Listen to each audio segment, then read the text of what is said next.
Hello, I'm Dr. Len Saputo. I'm here with my friend Dr. Richard Kunin. Dr. Kunin has a background in psychiatry and neurology and has boards in both from University of California and from Stanford. He's been a pioneer in health medicine basically for the last 50 years. And nutrition, pollution, stress is a paradigm of what that's about. And right now we're going to be looking and focusing on a diet that is good for us, and he's got a special name for it, and he's going to tell us all about it. Well, thank you, Len. I call the diet the Listen to Your Body diet because it's a medical diet, and it's designed to help the individual take charge. And because nobody else can take charge of your body better than you can. Well, they try. Well, they do try, but you know, the ultimate goal or target for health medicine ultimately is responsibly informed patients who can take care of themselves. Exactly. Responsible self-care. See, because a lot of people will eat a diet that they think their body calls for, and they're really addicted to sugar, fat, and salt. And that's not the diet you're talking about. So when you're talking about listening to your body diet, what does that really mean? Well, first of all, it means that there are components in your diet that have an effect on how you feel. Okay. And that your body will tell you where you're in balance if you learn how to listen to it in a systematic way. Now, the systematic way that makes sense scientifically is to recognize that there are three major components or macro, big elements in food, and they're called carbohydrate, fat, and protein. Okay, right. So carbohydrates make up about 50% of the average diet. So most people, and by and large, these are vegetables. Sugar is from sugar cane, a vegetable, or from sugar beets, a vegetable. Well, it helps to kind of know that, because if you're going to eat meat, you're not getting sugar out of meat. The actual human body contains less, if you're 150 pounds, less than 1 pound of sugar. Wow.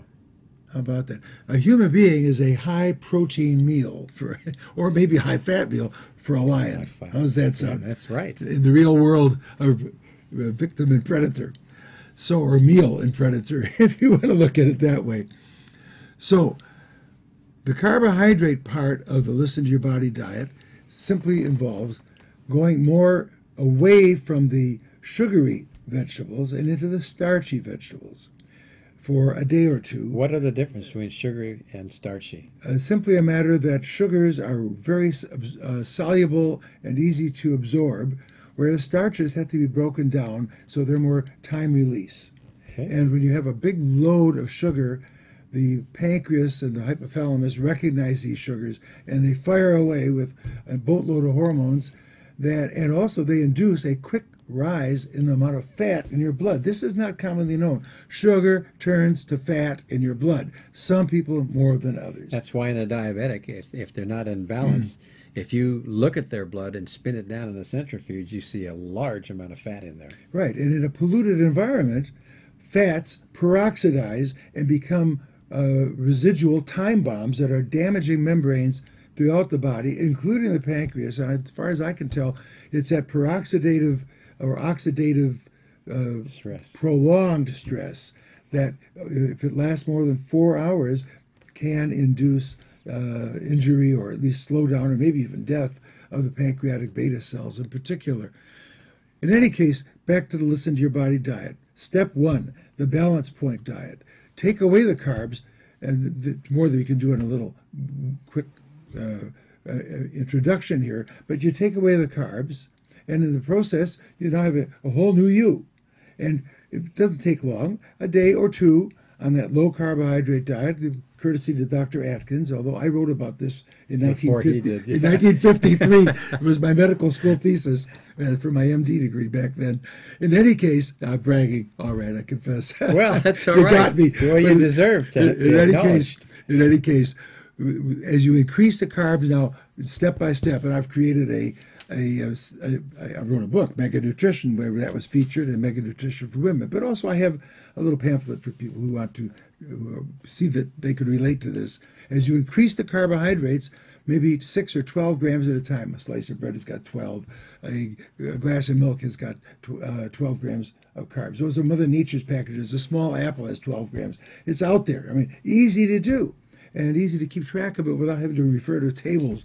It's something you can kind of get. If it's a starch, generally speaking, it'll be less than 12. If it's a sugar, a fruit, it'll be more than 12. And if it's a juice, it'll be up to 25 to 35. And if it's Coca-Cola, for sure, 30 to 40. Okay. So you can see in terms of 40 grams, 500 grams or 450 grams per pound. So you're down here at roughly a tenth of a pound, or in other words, this is an ounce of sugar. If it's a 30 gram or 15 grams, a tablespoon is. So the sugar basically makes your body age too fast. Yeah, once you learn these little rules, and don't get it right now, just enjoy the show, folks. But at least you can hear this is the thinking that goes behind it. And then what counts is how do you feel as you take it away and give it a day. If you're feeling better, as about 20% people do, wow, then you're certainly going to be somebody that will thrive at the lower carbohydrate intake. You get past 60 grams, and a lot of people at 60 suddenly say, whoa, I feel terrible. Or other people say, gee, I feel good. Then you get to 90, and again, there's that terrible or good cutoff point. And then you get, by the time you're 120, it doesn't count anymore. Well, a lot of kids are consuming diets like that. Oh, they're way over. They're up at 250, 350, 400 grams of carbohydrate. They're at a pound of sugar a day. Okay, so we've got the carbohydrate part of the diet down.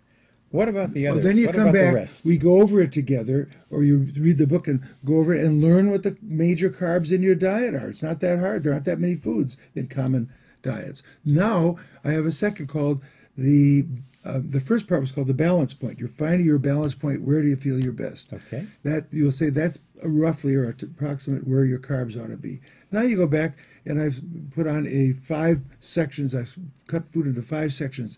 Low fat, high fat, animal, vegetable. And all of a sudden, you can see the types of foods and what they represent to you. And again, where do you feel your best, function your best? And if you're seeing your doctor, where does your cholesterol test your best? Your triglycerides, far more important than cholesterol, are the triglycerides. Well, cholesterol is your friend, That's right. Actually. And maybe where your urine peroxides or other markers for how your body is doing in terms of its oxidative function. And so this is a very straightforward, practical way of balancing it out. It may take, that may take a little more time, but hey, you're paying attention to food, and in this sacred time in your life, you're paying attention to what you need. And you're listening to your body, and you'll find out, golly, there's a difference. I think a lot of people don't know how to listen to their body. Well, what kind of advice do you give them for that? Well, read my book, first of all, Mega Nutrition and Mega Nutrition for Women, or get the give us a bird's copies. eye capsule. How do you do that? Well, this is so easy. It's step 1, step 2. Step 1, find your balance point by taking away carbs, giving them back, and checking it out. And see how you feel. That's right.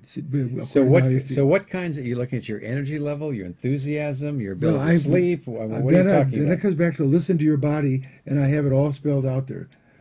Whether you feel where you're at your best, you got in the first place. Now you're where you're at your stable best to hold it, and you're holding it with protein and fat balance. Okay. And the food list is designed, maybe if you start at the vegetarian, low fat, and high carb part, and then work it backwards into the high fat and high carb part. Well, high carb because you're still in veg, and then shift over. The middle part is mostly grains, and there's kind of a mixture. The balanced Paleolithic diet is really grains and seeds and beans. Okay. But you have to be able to cook. Remember, without fire, you can't eat beans. That's right. And after you do eat them, you do fire. I have a little fun with this. But then you get to the rest of this lineup is you now have the animals, and you got the low-fat and the high-fat animals. The high-fat animals are the animals along with pure fats like lard and butter and cream. And you get to the low-fat animals, and also, by the way, the seeds, the nuts are there as a high-fat food. Then you get to the low-fat foods, and essentially it comes out leafy vegetables and meats and eggs and whole dairy.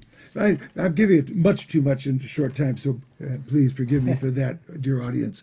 But the fact of the matter is, this makes it possible. You don't need a book.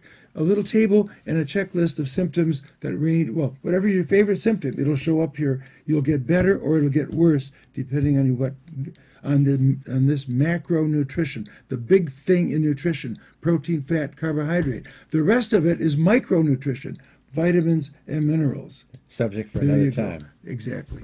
So, how you feel makes a big difference in what you eat. And that's what Dr. Kunin's talking about. And what you eat makes a big difference in how you feel. Oh, there you got it. All right.